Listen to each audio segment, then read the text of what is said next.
10 ನಿಮಿಷದಲ್ಲಿ ಮಾಡಬಹುದಾದಂತಹ garlic France recipe, ಅಂದರೆ ಸಿಗಡಿಯಲ್ಲಿ ಮಾಡಿದಂತಹ ಬೆಳ್ಳುಳ್ಳಿ ಹಾಕಿ ಮಾಡಿದಂತಹ ಪದಾರ್ಥ ತುಂಬ ರುಚಿಯಾಗಿ ಬರ್ತದೆ. ಖಂಡಿತ ಒಮ್ಮೆ ಟ್ರೈ ಮಾಡಿ ನೋಡಿ. ನಮಸ್ತೆ ಫ್ರೆಂಡ್ಸ್, ಗುಡ್ ಫುಡ್ ಲ್ಯಾಂಡ್ ಚಾನಲ್ಗೆ ನಿಮಗೆಲ್ರಿಗೂ ಆತ್ಮೀಯ ಸ್ವಾಗತ.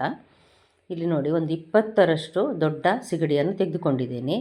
ಇದಕ್ಕೆ ಸಣ್ಣ 1 ಟೀ ಸ್ಪೂನಷ್ಟು ಉಪ್ಪು ಹಾಕಿ, ಒಂದು ದೊಡ್ಡ ಟೇಬಲ್ ಸ್ಪೂನಲ್ಲಿ ಕಾಶ್ಮೀರಿ ರೆಡ್ ಚಿಲ್ಲಿ ಪೌಡರ್ ಹಾಕಿದ್ದೇನೆ. ಬಣ್ಣ ಚೆನ್ನಾಗಿ ಬರ್ತದೆ, ಅದಕ್ಕೋಸ್ಕರ ಸ್ವಲ್ಪ ಅರಸಿನ, ಒಂದು ಅರ್ಧ ಲಿಂಬೆ ರಸದಲ್ಲಿ ಒಂದು ಅರ್ಧ ಭಾಗ ಅಂದರೆ 1 ಟೀ ಸ್ಪೂನ್ನಷ್ಟು ಹಾಕಿದ್ದೇನೆ.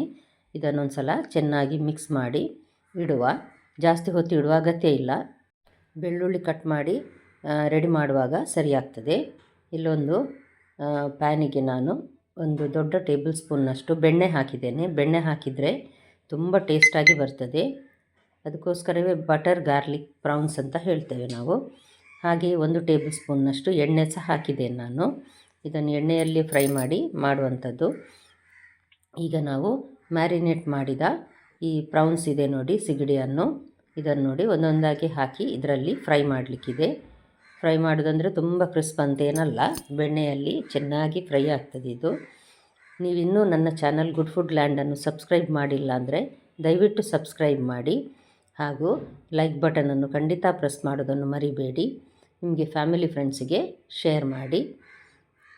ನೋಡಿ, ಒಂದು ಸೈಡ್ ಫ್ರೈ ಆಯಿತು. ಈಗ ನಾನು ಇದನ್ನು ತಿರುಗಿಸಿ ಹಾಕ್ತಾ ಇದ್ದೇನೆ. ಇದನ್ನು ಮೀಡಿಯಮ್ ಹೀಟಲ್ಲಿ ನಾನೀಗ ಬೇಯಿಸಿದ್ದೇನೆ.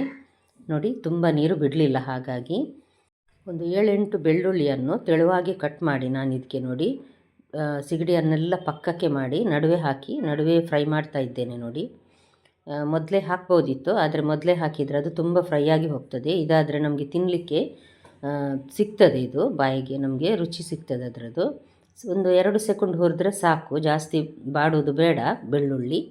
ಇದು ನೋಡಿ, ಕೊತ್ತಂಬರಿ ಸೊಪ್ಪಿನ ದಂಟು 1 ಟೀ ಸ್ಪೂನ್ನಷ್ಟು ಹಾಕಿದ್ದೇನೆ ನಾನು. ಕೊತ್ತಂಬರಿ ಸೊಪ್ಪನ್ನು ಕೊನೆಗೆ ಹಾಕ್ತೇನೆ. ಇದನ್ನು ನೋಡಿ, ಇನ್ನೊಂದು 2 ನಿಮಿಷ ಈ ರೀತಿ ಬೇಯಲಿಕ್ಕೆ ಬಿಟ್ಟರೆ ಸಾಕು. ಮುಚ್ಚಳ ಮುಚ್ಚಿ ಬೇಯಿಸ್ಬೇಕಂತೇನಿಲ್ಲ. ಇದು 1 ಟೀ ಸ್ಪೂನ್ನಷ್ಟು ಚಿಲ್ಲಿ ಫ್ಲೇಕ್ಸ್. ಜಾಸ್ತಿ ಬೇಕನ್ನಿಸಿದವರು ಖಾರ ಸ್ವಲ್ಪ ಹಾಕ್ಕೊಳ್ಬಹುದು. ಇದು ಸರಿ ಆಗ್ತದೆ ನಾನು ಹಾಕಿದ ಈ ಖಾರ ಎಲ್ಲ. ಈಗ ಉಳಿದ 1 ಟೀ ಸ್ಪೂನ್ನಷ್ಟು ಲಿಂಬೆ ರಸವನ್ನು ಈಗ ನಾನು ಕೊನೆಗೆ ಹಾಕ್ತಾ ಇದ್ದೇನೆ. ನೋಡಿ, ಇಷ್ಟು ಡ್ರೈ ಆದರೆ ಸಾಕು. ಕೊನೆಗೆ ಕೊತ್ತಂಬರಿ ಸೊಪ್ಪು ಹಾಕಿದರೆ ಗಾರ್ಲಿಕ್ ಪ್ರಾನ್ಸ್ ರೆಡಿ ಆಯಿತು. ತುಂಬ ಸುಲಭ, 10 ನಿಮಿಷದಲ್ಲಿ ಮಾಡಬಹುದು. ನಾಳೆ ಇನ್ನೊಂದು ಹೊಸ ರೆಸಿಪಿಯೊಂದಿಗೆ ನಿಮ್ಮನ್ನು ಮತ್ತೆ ಭೇಟಿ ಆಗ್ತೇನೆ. ಎಲ್ಲ ವೀಕ್ಷಕರಿಗೆ ಧನ್ಯವಾದ.